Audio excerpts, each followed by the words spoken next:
বর্ষিয়ান চলচ্চিত্র অভিনেতা প্রবীর মিত্র বেশ কিছু শারীরিক জটিলতা নিয়ে গত ২৩ ডিসেম্বর স্কয়ার হাসপাতালে ভর্তি হন।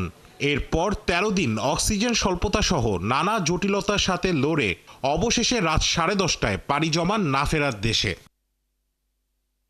রূপালী পর্দার নবাব খ্যাত প্রবীর মিত্র ছিলেন চলচ্চিত্রের মানুষের অভিভাবক।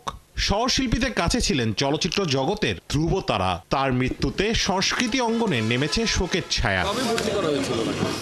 ৮১ বছর বয়সী প্রবীর মিত্র ৪ যুগের চলচ্চিত্র ক্যারিয়ারে প্রায় ৪০০-র অধিক চলচ্চিত্রে অভিনয় করেছেন।